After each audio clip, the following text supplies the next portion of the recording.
Di pantai itu berkumpul Simon Petrus, Thomas yang disebut Didimus, Nathanael dari Kana yang di Galilea, anak-anak Zebedeus, dan 2 orang muridnya yang lain. Kata Simon Petrus kepada mereka, "Aku pergi menangkap ikan." Kata mereka kepadanya, "Kami pergi juga dengan engkau." Mereka berangkat lalu naik ke perahu. Tapi malam itu mereka tidak menangkap apa-apa. Kenapa mereka kembali, saudaraku, melaut, saudara? Karena mereka tidak dipanggil untuk kembali menangkap ikan, saudara, tapi menjala manusia. Kenapa, saudara? Karena mereka merasa tidak layak atas dosa-dosa mereka. Mereka sudah 2 kali dikunjungi oleh Yesus, dan Yesus selalu mengencourage, membesarkan hati murid-muridnya. Tetapi rasa tidak layak, rasa berdosa, saudaraku, itu yang membuat mereka merasa tidak pantas lagi untuk mengikuti Yesus. Yesus tahu murid-muridnya melakukan ini, tapi dia tetap sabar, saudara. Dia sabar pada murid-muridnya. Saudara, di pagi hari seperti ini, saudara, disuruh menebarkan jala, saudara. Itu adalah timing atau waktu yang sangat tidak cocok untuk memperoleh ikan. Tapi saudara, Yesus sabar. Ketika murid-muridnya pergi melaut, pergi kembali, saudara, Yesus masih menolong mereka untuk bagaimana memperoleh ikan. Dan mereka menebarkan jalannya ke kanan. Dan apa yang terjadi, saudara? Mereka memperoleh banyak ikan. Sepanjang malam gak dapat apa-apa, tapi di pagi buta malah dapat ikan, saudara. Dan itu satu hal yang aneh, saudara. Maka murid yang dikasih Yesus itu berkata pada Petrus, "Itu Tuhan." Dia tahu persis itu Tuhan. Saudaraku, ketika Petrus mendengar hal ini, saudara, dia tidak, sebagai nelayan, dia tidak memakai baju pada saat itu, tapi dia cepat-cepat memakai baju. Padahal, saudara, jaraknya udah tinggal 200 hasta tuh ya, nggak terlalu jauh, saudara.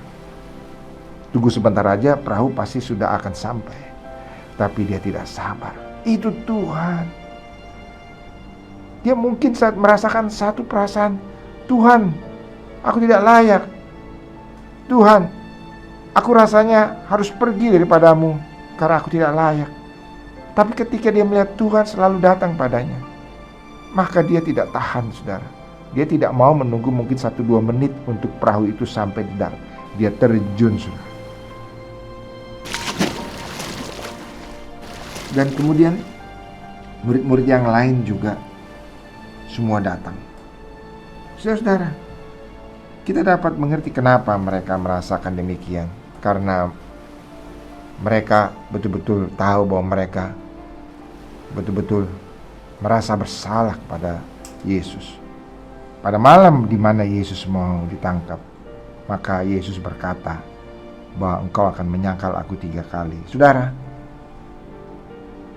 itu membuat dia merasa tidak layak. Dan ketika Yohanes berkata, "Itu Tuhan," saudaraku, Petrus tidak tahan untuk menghampiri Yesus.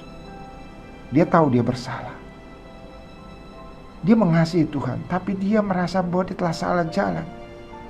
Tapi dia mengasihi Tuhan, tapi dia tahu dia salah jalan. Dia mau pergi dari Tuhan. Dia mau pergi kembali melaut. Dia mau kembali kepada profesi semulanya sebagai seorang nelayan. Dia mau meninggalkan masa-masa indah bersama dengan Yesus, karena dia merasa bahwa dia telah begitu bersalah. Tapi ketika dilihat di pinggir danau itu Yesus berdiri, dia tidak tahan. Dia sesungguhnya cinta pada Yesus. Dia terjun ke danau itu, saudara, untuk menjumpai Yesus. Saudara-saudara, itulah yang terjadi, saudara.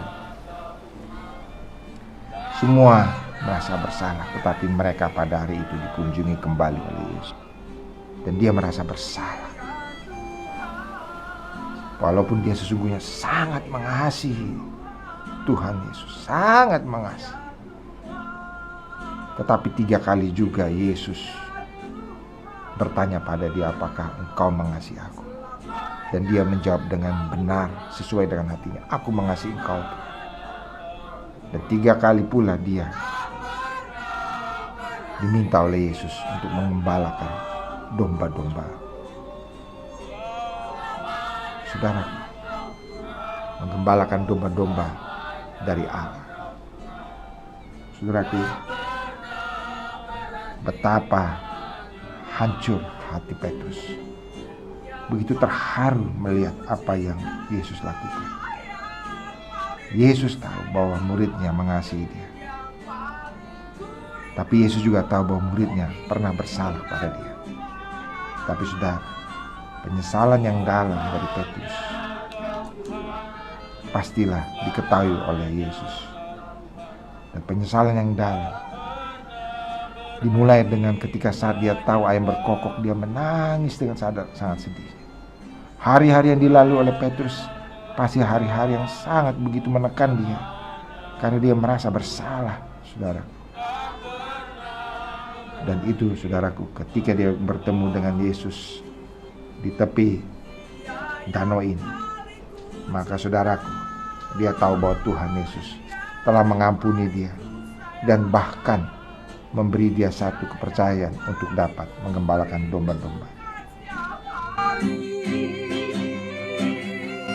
Selamanya kau Tuhan, selamanya kau Tuhan.